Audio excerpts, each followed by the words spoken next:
April 27, 2013, Camp 2, Mount Everest, 21,325 feet. She walks straight into the middle of it. No weapon, no authority. Arms stretched wide between two sides that are seconds from turning fatal.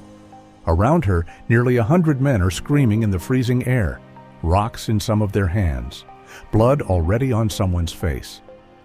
Melissa Arnot had 1 minute to stop a killing at 21,000 feet. This is what happened that morning. Every spring, the world's most dangerous workplace opens for business. Everest's climbing season runs roughly from late April through late May, a narrow window when jet stream winds shift just enough to make the upper mountain survivable. During those weeks, hundreds of climbers from every corner of the world converge on the Khumbu region with one goal: the summit. But the summit doesn't happen without Sherpas. They carry loads through the Khumbu icefall before dawn, when the ice is most stable. They fix ropes across vertical walls of glaciated rock at altitudes where most people can barely stand. They establish camps, haul oxygen, and guide clients through terrain that would kill an inexperienced climber in hours. Without them, Everest tourism doesn't exist. In 2013, foreign clients were paying between $60,000 and $100,000 for a guided summit attempt.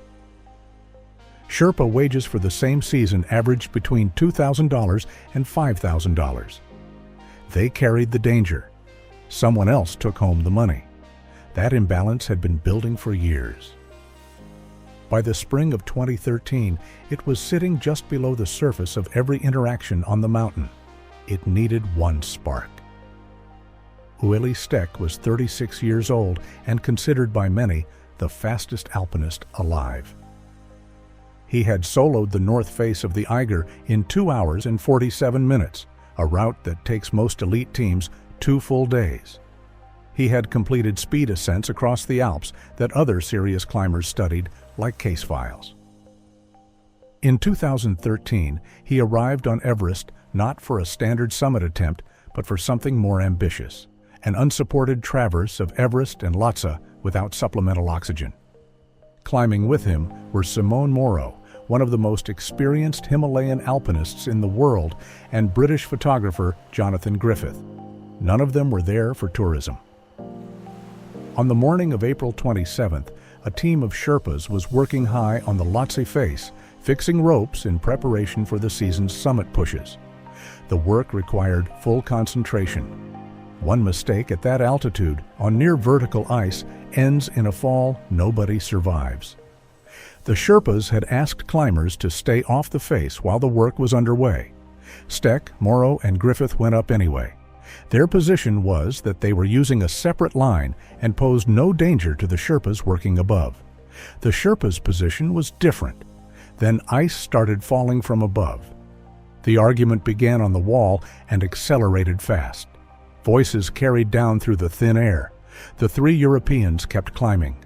Sherpas on the face believed they were being ignored, that the falling ice was direct evidence of the danger they had warned against, and the anger that had been accumulating for years suddenly had somewhere to go. By the time Steck, Moro, and Griffith descended to Camp 2, the situation was no longer an argument. It was a confrontation. Sherpas came off the Lhotse face in groups, dozens at first, then more. They gathered outside the tents in the freezing wind, and within minutes, Camp 2 had transformed into something nobody at altitude was equipped to handle. Exhaustion already compresses judgment at 21,000 feet. Fear compounds it completely. Ueli Steck took a rock to the face. Blood ran down his cheek, punches and kicks, screaming in multiple languages across a camp where terrified climbers watched from a distance, not moving. Then came the deadline. "You have 1 hour to leave, or we will kill you." Melissa Arnot had summited Everest 4 times by 2013. More importantly, she had spent years building relationships with Sherpa teams across Nepal, learning the language, understanding the culture, earning trust that most foreign climbers never sought. She knew many of the men in that crowd personally. She also understood something that nobody else at Camp 2 was using. In Sherpa culture, striking a woman was unthinkable. While everyone else at Camp 2 backed away from the gathering crowd, Arnot walked directly into the center of it. Arms out, body between the mob and the 3 Europeans. One woman, nearly 100 men, no protection of any kind. She shouted in Nepali, not at them, but to them. She spoke about their families, their reputation, what this violence would mean for their community, for the mountain, for everything they had built their lives around. For a long moment, nobody moved. Then slowly, other climbers found the courage to follow her. A human wall formed around Steck, Moro, and Griffith. The screaming dropped in volume. The rocks stayed where they were. The situation didn't dissolve. It was held, just barely. The 3 Europeans packed their gear without stopping.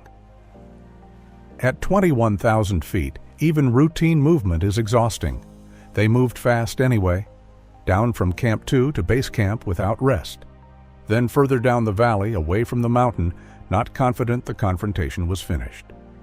Within days, they had left Nepal entirely. Years later, in interviews about a career that included Himalayan first ascents, near-fatal avalanches, and solo climbs in conditions most professionals would refuse, Ueli Steck said something that stayed with the climbing world. That morning at Camp 2 was the most frightened he had ever been in his life. The footage and accounts spread quickly once the teams reached lower altitude. The reaction split along predictable lines.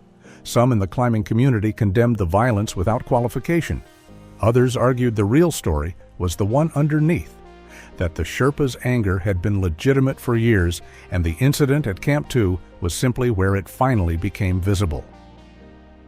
Because the numbers were not a secret, they had never been a secret. Foreign climbers and expedition companies built careers, sponsorships, and public profiles on Everest. Sherpas built graves. The Khumbu Icefall, the most dangerous section of the standard route, was crossed first, and most frequently by Sherpas alone.